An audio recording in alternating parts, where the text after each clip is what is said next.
You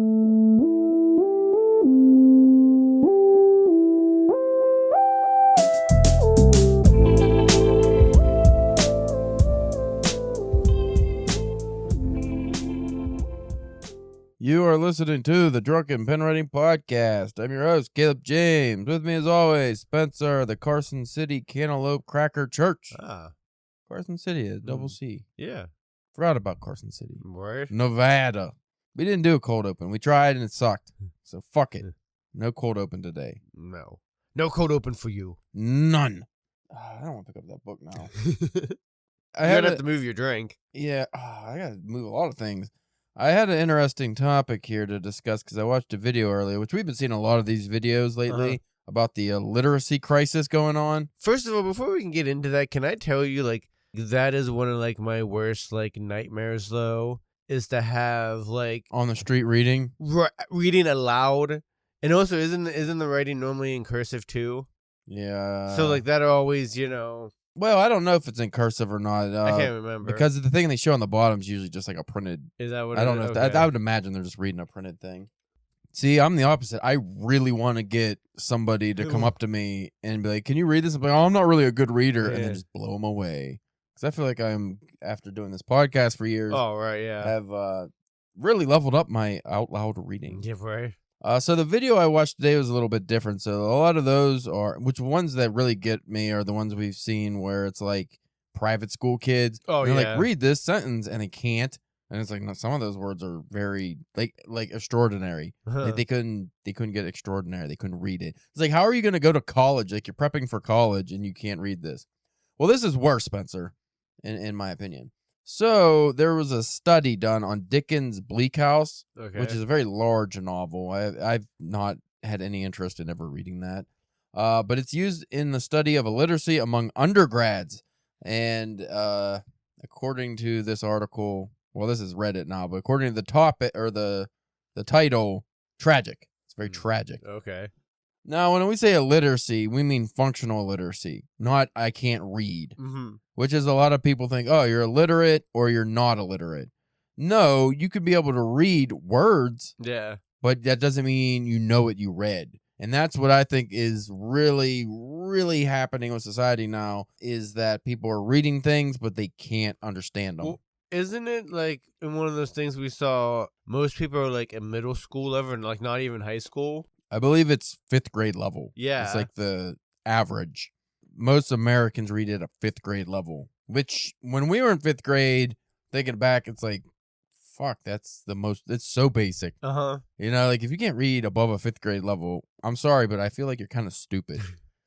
There's a difference between that's all you could ever get to, or you just, what I would say is a laziness, is you just don't want to challenge yourself and do better. But I don't understand how, if you went through school, you should be able to read at high school level. Yeah. I think an average American who doesn't read should be able to read at least at a fucking 9th grade level, Right. Should be able to read Steinbeck and understand it. If you can't understand Steinbeck, you're stupid.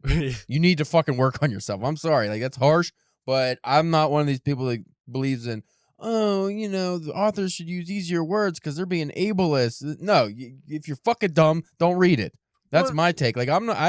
I'm purposely writing things to be more difficult because I don't want a fucking bunch of dummies sitting there going, I can't read this. I don't care if you can read it. Well, that's not being ableist, because okay, say if you even wanted to be people who do maybe have a learning disorder or whatever, if you wanted to have a abridged version or something like that, that understandable. That would make a certain amount of sense. But you said, it's just especially now more than ever, it's so much easy to be when you're reading something and you come across the word and be like, what does that mean? Yeah. And people don't want to look it up when it's easier now than ever. You on your phone, or if you have a Kindle, a lot of times if you have a Kindle, you can just highlight the word and what this whole reading thing has become? They want you to write, using smaller words, easier sentences, smaller paragraphs, so you're not ableist, so, just the regular people could read. That is creating these fucking basketball leagues with 8-foot rims. Right. It's sure, these people are having a lot of fun, but that's not, not not everybody can play in the NBA, Not everybody's going to be able to read a fucking James Joyce, and that's fine. that's something like you'd have to really work towards. But the say like regular fiction needs to be dumbed down. Society never does well when we dumb things down. Right. That's like that's why Americans are so stupid, because George Bush's No Child Left Behind bullshit, where it's like, the kids aren't smart enough or they're not doing well enough in school. So instead of like, not passing them, we'll just keep them going and we'll just make the curriculum dumber. Right. So instead of, like, I always think it should be the opposite. Fucking make the curriculum harder for the smart kids. And if the dumb kids can't fucking keep up, they stay back until they're smarter. And this isn't talking about the people with learning disabilities. And so this is just regular people who just don't want to work. Right. You don't want to do in the work. And I mean, the school system, that's another matter, because a lot of that shit you don't need to fucking know anyway. But I just think that kids should, this falls on their parents, not their teachers, should be made to read. When they're kids. Even if the parents don't like reading, read to your fucking kids. Right. And if that means bettering yourself and learning how to read, then fucking do it, because I think that's a form of child abuse, making it so like kids not only don't read but don't like reading. Yeah. Just because you're fucking lazy and don't like reading, or let's just watch TV, let's just give them the iPad and they can just play games. And now you're making your kid dumb. Right.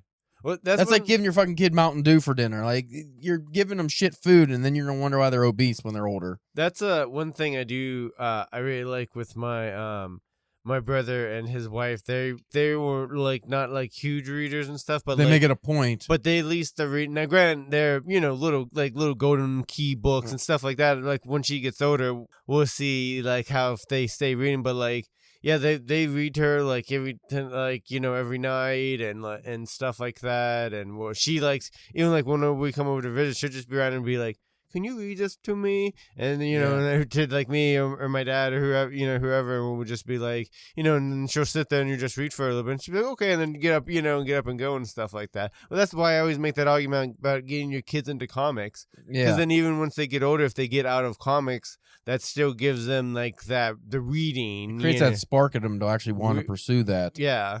Well, like I said, my mom, there was like 3 things that she did that were very helpful in my formative years. Not even my formative years. Like when I was a baby, taught me how to swim. Right. From like infancy, just put me in a goddamn pool. So I learned how to swim.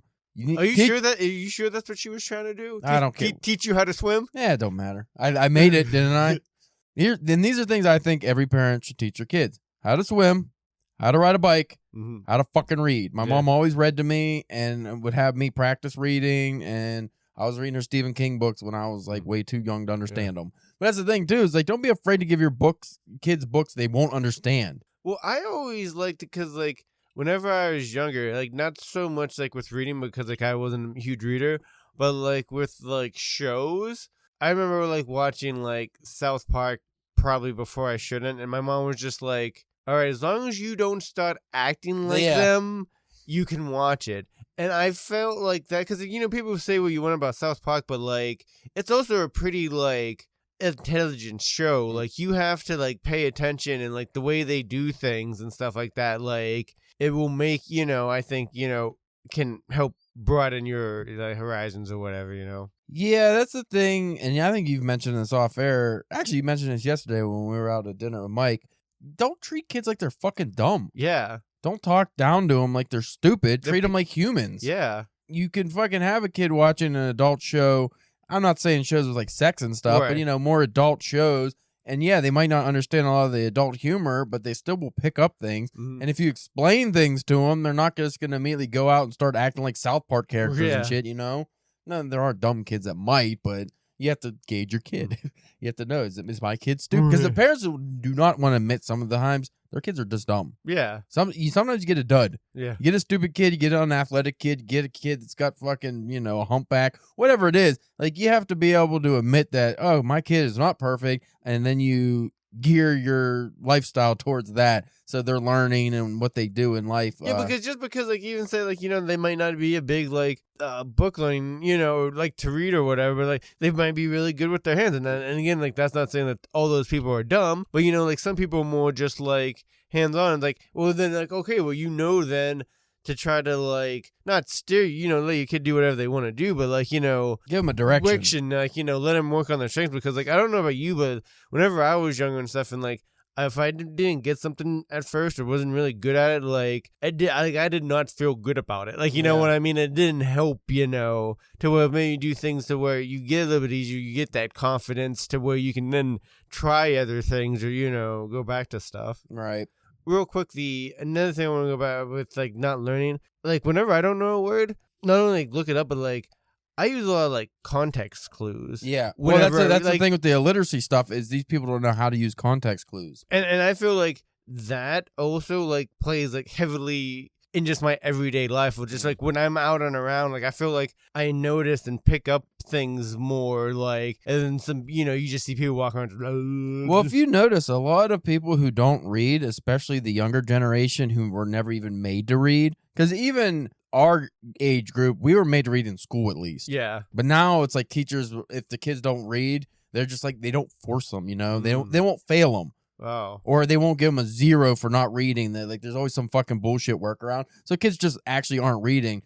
But one thing that comes from that is with the context clues, when you don't develop that ability to use context clues to figure stuff out, you are terrible at problem solving. Mm-hmm. That's why when you'll get these weird instances where you'll go to like a gas station or something, and maybe like the register doesn't work, or something with the change or whatever, just a very minor problem that should be easy to figure out, and the kid just like freaks out and can't do it. Mm-hmm. Like, it's usually a younger person, like they just can't handle it and they have to go get somebody to do it. It's like, imagine if you're like a homeowner and you have a small leak in your kitchen or something. You're like, oh, that's not good. Under the sink's leaking. Instead of turning off the water, you just fucking freak out and just like, oh, I gotta call. I can't, and like no problem solving. Just immediately, I don't know what to do, and you just panic. Like, people do not have the problem solving abilities anymore, and I think that stems from not being able to use context clues. Not because even if you don't know anything about plumbing, you can be like, leaking. What do you do when leak?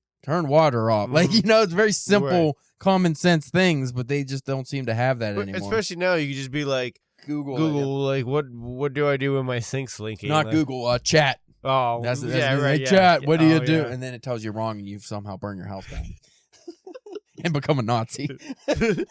Don't use Grok. Hey, Grok, what do I do about this sink leaking? Kill the Jews. Whoa! It's the immigrants' fault. Or I guess, is it kill the Jews now, or is it integrate the fucking government into the Jews? I don't know what it is anymore. I don't know. We're all, like, the government's run by white supremacist Nazis, but also want to be embedded with Israel. I don't get what the fuck's happening. That is very weird. What? Do you hate the Jews or not hate the Jews? Is it certain Jews? Rich Jews, maybe. I don't know. I don't know what's going on, but I do know that we're talking about illiteracy and Dickens. So this is the Reddit post I saw. Not to do with the video. I wish I would have saved the video so I could shared it, because it was very informative, but it also made me mad. So this is Pretty Boy Don't Look at Explosions. Pretty Boys Don't Look at Explosions. I hate when it's all like one word. No. That's the person's name. Oh, yeah. I appreciated this study. They can't read very well. A study of the reading comprehension skills of English majors at the Midwestern universities. 2 Midwestern universities. I can't read so well either.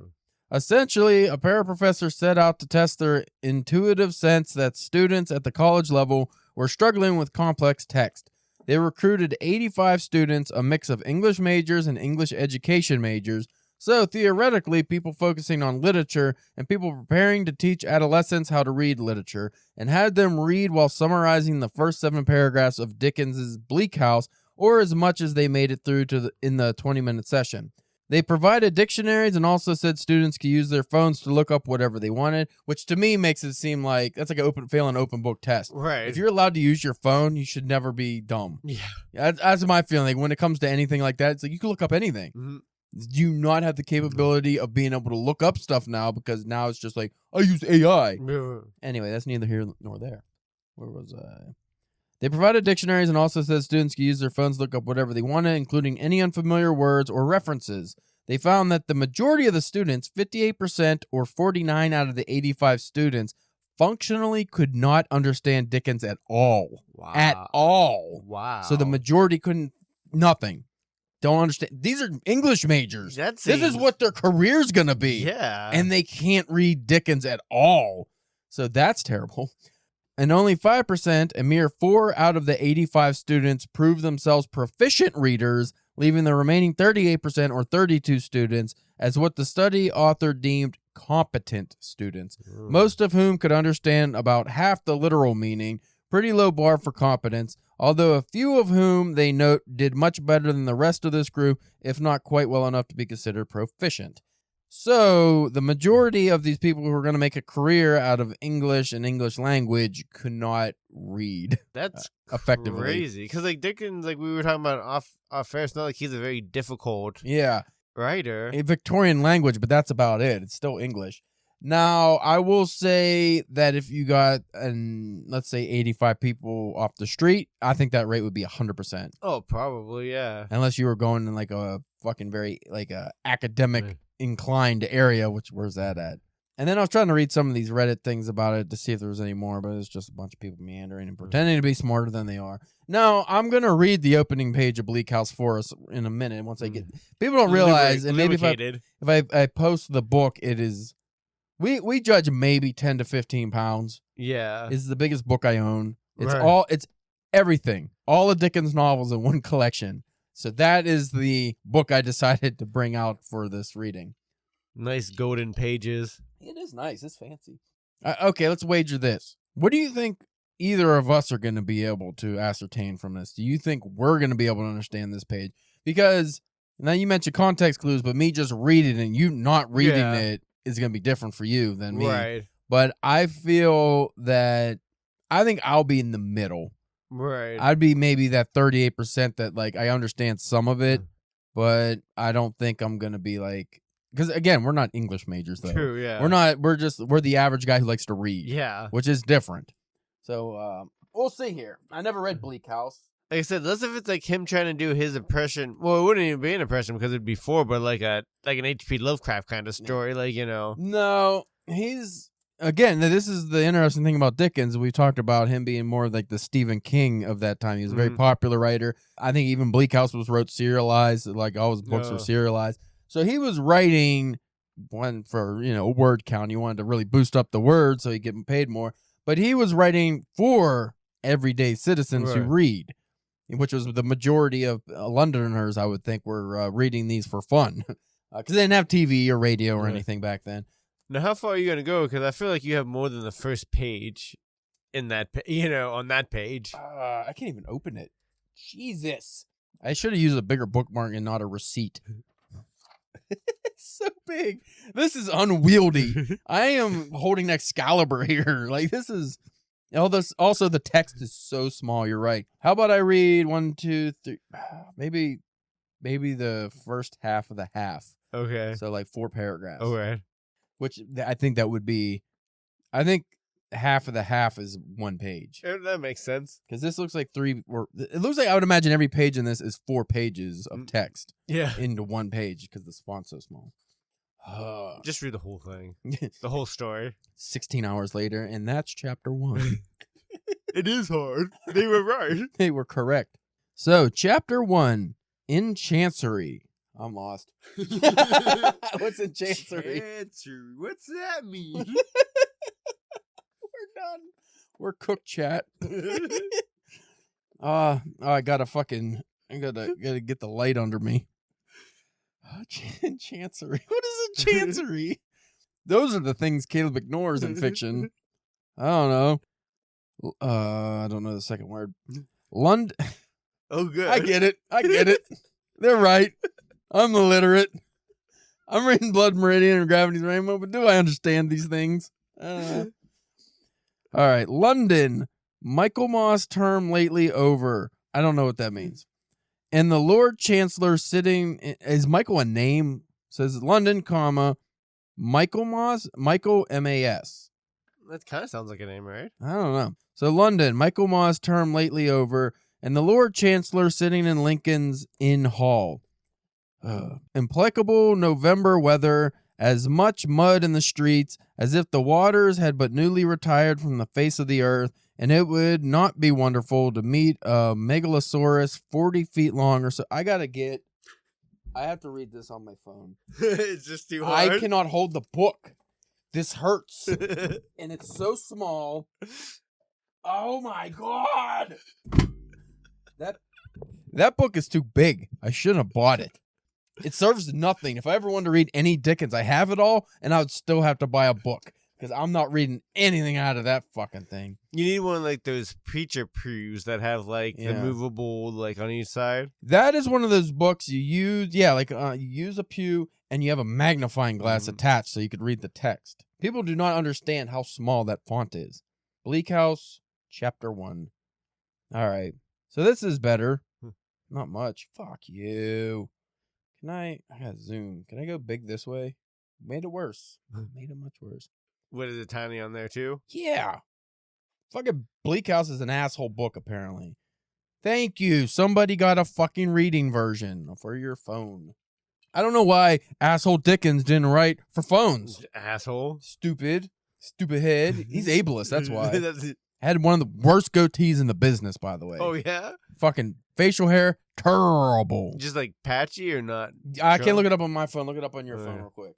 Look up Charles Dickens. Just Charles Dickens. Just look him up. I'm telling you, it's terrible.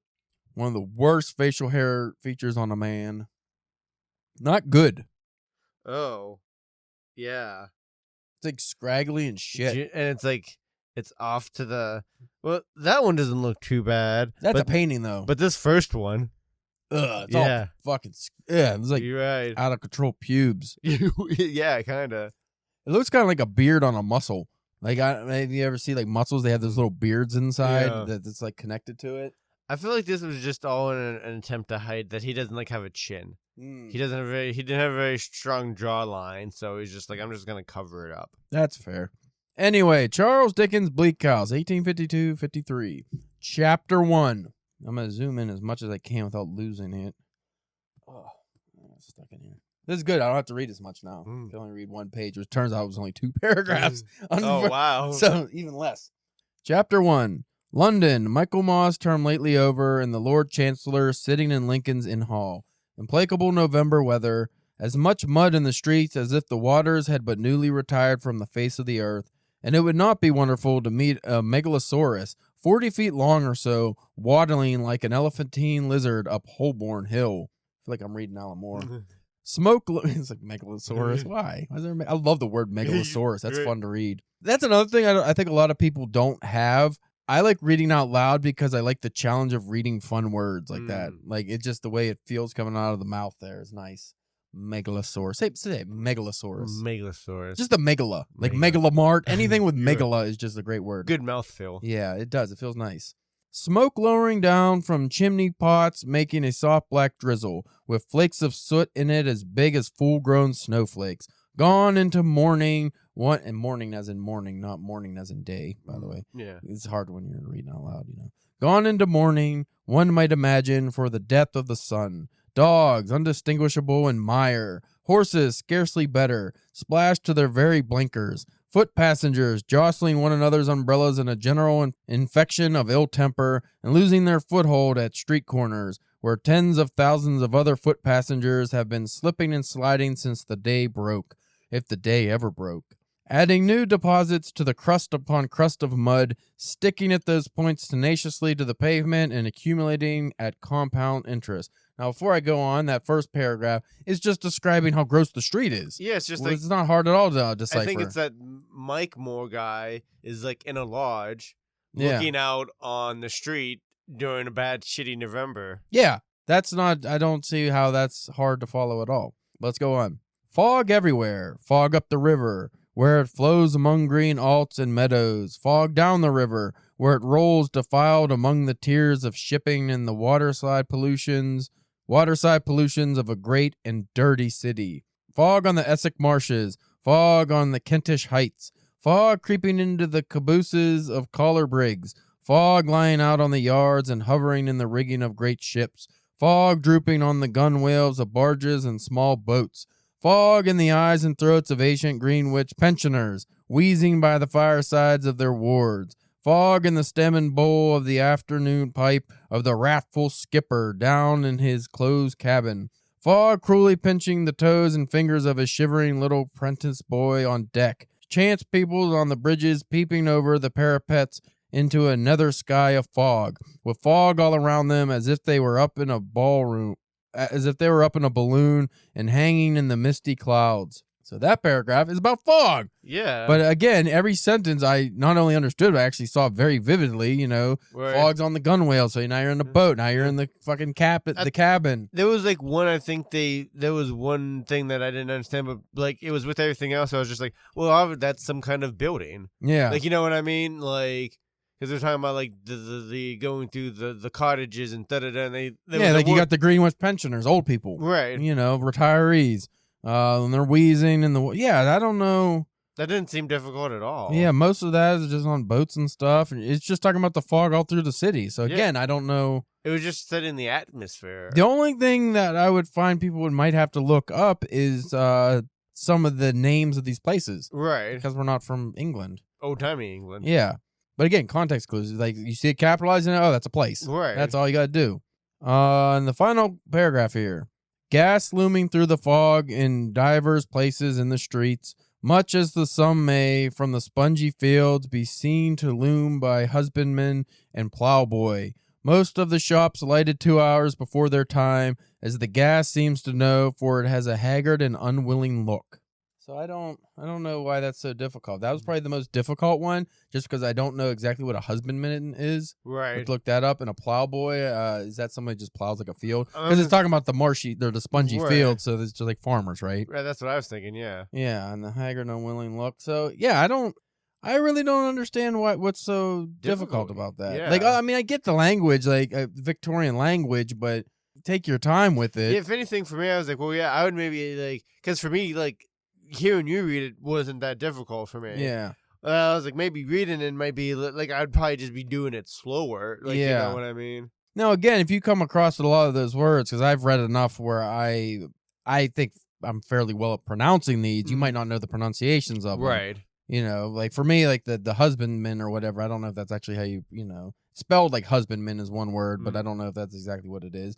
But for the most part, I think I do a pretty good job of pronouncing, but that's when you just look up the words, which I've done over the years, which is why I'm able to pronounce these words now.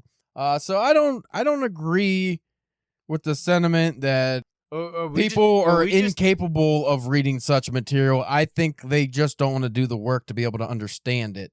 Or we're just like professor level smart English guys. They could always be that. I will say this, and this isn't some kind of flex on my part, Spencer. I want to say, as of now, 2026 Caleb could be an English major. Yeah. I feel like I actually could be as an English major.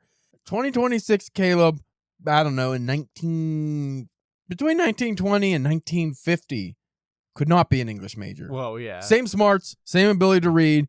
Future knowledge, too, by the way. Oh, okay. I didn't realize you were going back in time. But having the breakdown of all the books I've read and stuff, I would not be able to, because back then, maybe it started dwindling in the 40s and 50s, but back then, you had to know Latin. Oh, yeah. Like, that was like a big thing in the curriculum, was you had to know Latin, and you had to know Shakespeare very well, and you had to do a lot of like, English majors back then were so much better suited for studying and understanding works of fiction versus, I would even say more works of literature than fiction necessarily. Well, I feel like a lot back then too. It's just like they picked like you said, like Shakespeare, and like that's all they read Shakespeare. They read all Shakespeare. But now, if you gave them a gravity's rainbow, they'd be lost. And then when they get done with Shakespeare, they just go back and they read Shakespeare some more. Yeah. Like, you know what I mean? Like, and actually in Stoner, which is one of the greatest parts of that fucking book, Stoner ends up failing this kid multiple times, which is what creates his arch nemesis, because his arch nemesis is another professor who has mentored the kid. The kid's like a little asshole. I'll let you read it. I don't want to spoil it for you. But the kid is super intelligent but very lazy. So Stoner is like asking these kid about all these like medieval romance literature and stuff that the kid should know for his dissertation or whatever he's doing.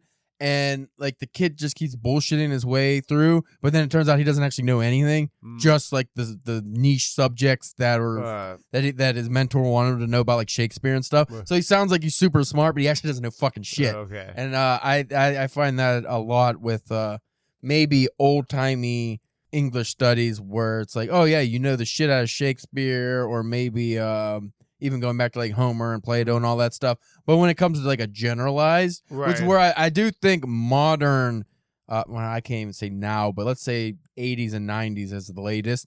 Using that as modern academia, I think they did better in generalization. Right. Whereas now it's actually gone back to specification. So now, and this probably isn't necessarily English as much as it is, or just literature in general, as much as it is into sciences and math and stuff, is everyone's specialized. Right. So it's you only know one thing. Yeah. So when it comes to math or something, you only know like the one thing that you're studying, or science, or a lot of that you find in like biology and cancer research and stuff. They only do one thing. Yeah. And that's why archaeology has fallen off, is because people will not get rid of these ideas about certain time periods, because you think about like ancient Egypt and stuff. They will not admit that it could be older or the time period shifts, because they base their whole career on this one specific era, and they can't change that, or else then their whole life was a waste. Right. So that you get a lot of that in that fault in academia now. Literature, I think, is still a little more generalized. It would have to be, right? Yeah. They can't be like, oh, I only study Shakespeare. I mean, you do have people that's just like, oh, we only study the Romantics, or we study this, or Milton, or whatever the fuck it is. But I feel like that used to be way more prominent back in the day. Like, you'd get a lot of guys that, if it was outside of like Shakespeare and Milton and maybe, Dante, they would look at you like, oh, you're reading Virginia Woolf? Oh, blah, trash, garbage. Right. So I feel more generalization in literature studies is better now. But at the same time, like I said, I think I could be an English major now, because it's dumbed down enough for guys like me who are not university trained at all. You know what we should do one time when we want to do like a bullshit episode kind of deal, but it'd probably still be kind of fun, is like we should each come up with like if we did a, I forget what they're called, but whenever like they have to, whatever books like they're reading that year in college, like the professor has them read. I forget what they call that, but like we each do like a plan or a program, come up with what, like if we were to teach like an English class in college, like what would our reading, thing be, What would hold on, I'm gonna look this up, because I think this will be fun for us, and also fun for me to read. So what do you think, like if you were, let's say, an English professor whose task was to get this Gen Z and Gen Alpha and whatever into better understanding literature and wanting to read, what would you get them into? And there's no what are they restrictions, right? Yeah, there's no restrictions. You don't have some kind of what's that word I'm looking for, where it's what they have to follow? Yeah, for this fucking, like the school mandates that you have to do. Thesaurus? Not thesaurus, where you get definitions. Silly. Alternate words. Synonyms is what I'm looking for. Yeah. Curriculum. You don't have a set curriculum. You could just do whatever you want. You got tenure, Spencer. Okay. You can just go in there and you don't even have them do work. You just talk if you want. So what books do you think? Not even books, maybe just like authors. We'll do authors. I mean, I think I would try to do genre stuff. Yeah. Because like would you go into like a Stephen King as your opener or something like that? That's what I was talking about. Like, if we came up with our own like thing, like that would be like good episode. I don't know if I would start, but I was thinking like I would have him in there, and not even like things you would think. Like I would have like different seasons, because it has Shawshank and The Body. I think short stories is a better way to go for that. Yeah, because also you have to remember, which fucking literary departments are famous for being major assholes in this regard. Where it's like, hey, we're going to have you read fucking the hardest book ever in a month. Right. And they've completely ignored the fact that these kids also have how many other classes they have to do work for. Or jobs or whatever. Like. Yeah, so it's, or, like you said, jobs, or maybe even like if they're on the sports, some kind of sports or something. Right. So it's like, oh, you got to have your scholarship and you have to keep up your grades, and then let's give you Ulysses to read. Right. So you can't go to, like, you couldn't do like a Carrie, I don't think. I mean, you could, but I feel like you would have to do something, because you have to remember, you're going to offend these kids now too. True, yeah. I mean, I always use we talked about this, a Mice and Men. Yeah. It's kind of a gateway because it's very short and it hits very hard. Do you think maybe there's some poetry would be good to include? I mean, probably you'd have a better grasp on that. Because you could do like some that are just very short poems. Yeah. And just use that as a breakdown of like how to understand, certain conceptions of the works. Yeah. I would say maybe China. I know you haven't been a fan of most of his books, but maybe at least Slaughterhouse-Five Yeah. or Trying Savant again. And then what just popped in my head was Bradbury. Bradbury be a good one. Would be a good one, I think, just to... I think I would go in a modern direction because I think that's the only way you're going to hook new kids. Right. And that would be like those Hell books we read because they're so small. Yeah. Like A Short Stay in Hell and The Divine Farce. Okay. Because they're short and they're weird, and I feel like they would catch people because it's also this weird conceptual idea of something that I feel like kids don't think about a lot anymore. Because how many kids are really thinking of heaven and hell anymore? Yeah. Outside of like super conservative people. And Right. they're not actually thinking about it. No. It's just you go to fire or you don't go to Right. fire. That's like they're not actually thinking about different hells. No. Because that's almost horror, but not. Right. It's almost genre, but not. So I think stuff like that would be more fun, or even like Between Two Fires would be one because that's like gruesome but still funny. Right. And if you have something that's like mildly offensive but not actually offensive in PC, modern lenses, like not just throwing N-words in there and stuff, Yeah. but like just offensive in like what's going on, Yeah. I think would be better. Anyway, let me read. I want to read this Okay, read it. Whatever it is. because we're talking about our smarty pants, right? Yes. So how about the opening chapter of Ulysses? Oh, I I want to see how much of this you can understand, Spencer. Okay. Versus what we just read of Dickens here. Okay. I feel like you should understand it, but you you're might gonna need some more coffee. Yeah, you're good. You're a good idea, man. Ulysses, Chapter 1.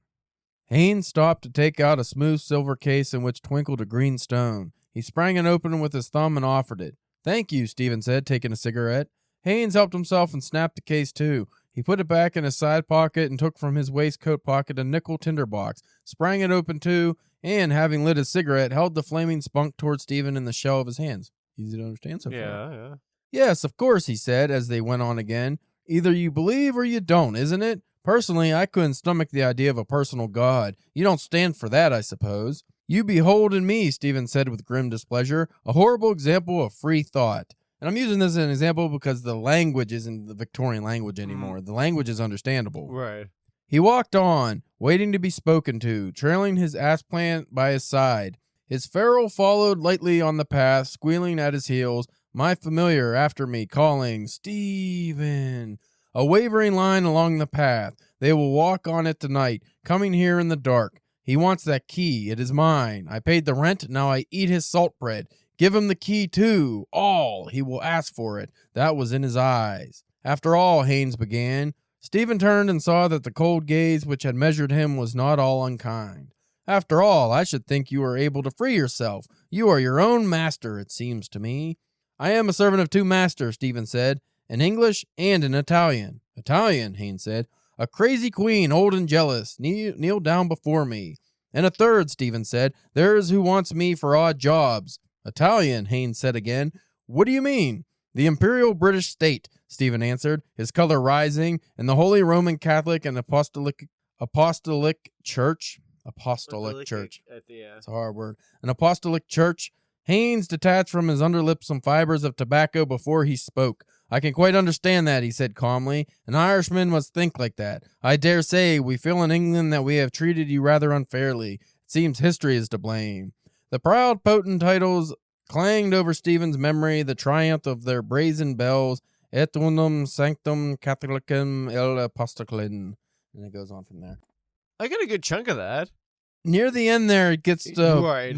What's happening. Right, yeah. But the beginning of the normal setting. right, taking a cigarette out, offering his friend a cigarette, lighting them. Also, almost all dialogue, unlike Yeah. Dickens, which had no dialogue. And that they were kind of having a light philosophy talk about Yeah. religion and the punk's view on it and stuff like that, and how Steve was able, because apparently he had no restrictions or whatever, Yeah. he could kind of do whatever he wanted, and then, him giving his side and stuff like that. And he said there at the end, it was getting a little Well, went wonk. into Latin and everything.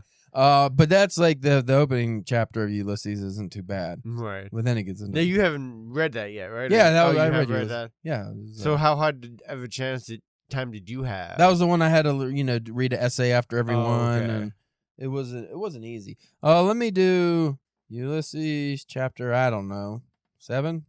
Sure, 7. Opening. Let's see But the thing about Dickens was interesting, which I've noticed in his other works too. It's all set dressing to begin with, which is what modern, publishers say you should never do. You shouldn't open with a description of a city, or I felt that really gets you encapsulated into the city. Like it really sinks you into the scene. And then you do that, and then you don't have to really mess with it again. Yeah. I don't know if this is the opening, what chapter this is. This is just a random page from Ulysses. All right. Hoops, boya, hoops, hoops, boya, hoops, hoops, boya, hoops. Goes on a bit. Universally, that person's acumen is esteemed very little perception concerning whatever matters are being held at most profitatory by mortals with experience endowed to the studied, who is ignorant of that which of the most is doctrine, erudite, and certainly by reason of that in them high minds ornament deserving of veneration constantly maintained, when by general consent they affirm that other circumstances being equal by no exterior splendor is the prosperity of a nation more efficaciously asserted than by the measure of how far forward may have progressed the tribute of the solicitude for that preferent consequence which of evils in the original, if it be absent when fortunately present, constitutes the certain sign of omnipotent nature's incorrupted benefication. For who is there? That was one sentence. Now we're on to the second sentence. I think that's good. No, I like it. For who? You have to do it in kind of a shitty Irish accent. It's the only way to read it. I was gonna say I noticed that you went back into the accent. I didn't mean to. That's the only way you could read it. For who is there who anything of some significance has apprehended, but is conscious that the exterior splendor may be the surface of downwhat intending lutent reality, or on the contrary, anyone so is there illuminated as not to perceive that as no nature's boon can contend against the bounty of increase, so it behooves every most just citizen to become the exerrator and admonisher of his semblables, and to tremble lest but ahead. Can't do it anymore. What do you think's happening there? That's something. Something's happening. Now your comprehension has gone to 0. I didn't finish the second. That's just 2 sentences. Well, and I kind of stopped when it got into the silliness. Like my brain just shut off. So then when you got to like the actual legible parts, it was just like I was still stuck on bully. Oh, the hoops a boya, hoops a boya. That's how it started. I felt like I read that fairly well for what it is. I mean, yeah, you did a way better job than what I would have been doing. That's why I want strangers to come up to me in the street with the camera and say, "Can you read aloud?" I'll be like, "I'm going to read this." Yeah. And I'll be like, "Can you read this?" Yeah. Turn the table. They won't ever air it. They only air the dummies. That's the thing. How many people actually do good on those and they just never show it, So, illiteracy, Spencer. That makes you feel illiterate. Oh, yeah. Reading something like that. But that's supposed to be, that's one of the hardest things ever written. I almost feel like you need to be illiterate to read that. Yeah. That it would almost make more sense if you didn't understand words. And I think you have to be Irish. It helps a lot. So where do you feel you stand on the literacy scale? 10 being fucking old, 80-year-old academic who's spent his whole life studying literature and can understand all of it, or Gen Z, Gen Alpha, doesn't know how to read a paragraph. Probably somewhere between that 7 and 8. I would say, because I feel like I'm at least on the samples that we had, I didn't really have much issue. But then, But again, like Bleak, what was it? Out of 89 kids, English majors and stuff, they couldn't understand. Most of them couldn't understand it. Yeah, they understood 0. That's crazy. That's the thing that kills me. It's like, okay, I understand. Maybe you don't understand some of the words, or some of the imagery isn't necessarily hitting you like the right way, but you don't understand any of it. You have no idea what's going on. Do you think maybe also some of that is too because like entertainment, we always are like doing things like always set like 20, 30, 50 years behind whatever time period it is a lot of times, like, you know what I mean? Yeah. So like us growing up, there was either old films or they would even make a new film, but like we're based in like those kind of settings and stuff like that. Like what media are kids intaking now that would set in the 80s, like Stranger Things? That's about it, right? Like that would, which is 40 years ago. But I mean, like back into like horse and buggies and like the cobble streets and stuff like that. They probably even don't have any reference to be like, what does this even look like? But that's the weird thing is our generation never seems to have a problem, and I can only speak for really us and the people I know,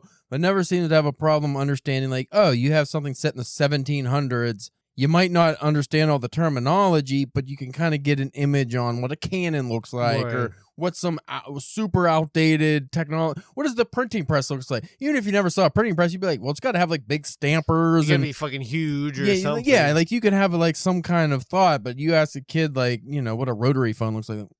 a rotary phone? What is a rotary phone? It's weird. It's like kids, even kids now, like they can't work computers. No. Like a lot of them. Like everything has to be an app that's dumbed down, but they can't actually do what we used to have to do, which is go into like system mode or just like. Well, you see them kids, you have them like a floppy disk, and they're like, what the fuck is this? Yeah.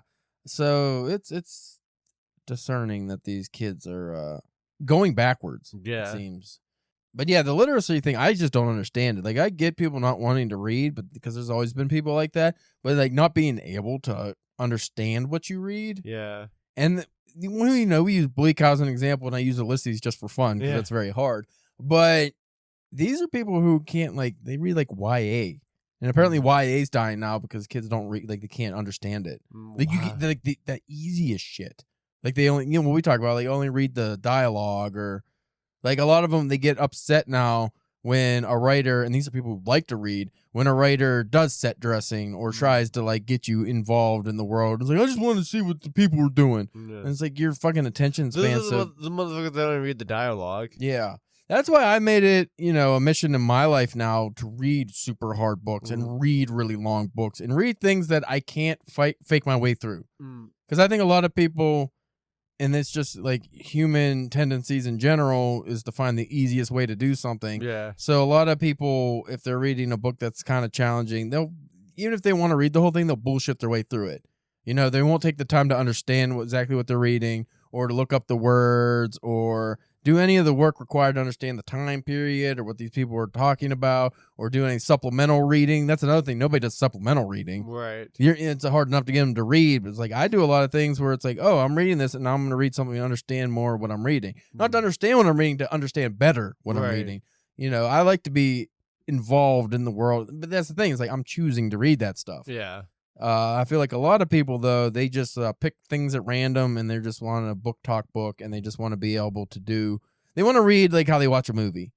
Or I guess not even a movie anymore because they have to be on their phone the whole time. So they want to read like they're doom scrolling. Right. So it's just the constant, just going down through the pages. But you're not necessarily even reading it. Right. You're just kind of looking at it.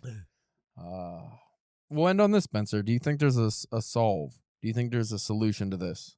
I mean, I would like to think, like, at least to bring it some of it back to a semblance of literacy. Well, like, people don't want to like to hear this, but like, you need to put more funding into like schools and maybe after school programs and different things to make it so you can, because like I've never like really had contact with like a kid that if you got them young enough and you gave them like a book or a comic or something, they were just like, no, they normally all like, oh, this is cool, like, you know what I mean? Like, give them a book before you give them a screen. Right. Yeah, that's the thing, because once you give them the thing that's easier and spikes their dopamine more, they're gonna go with that every time.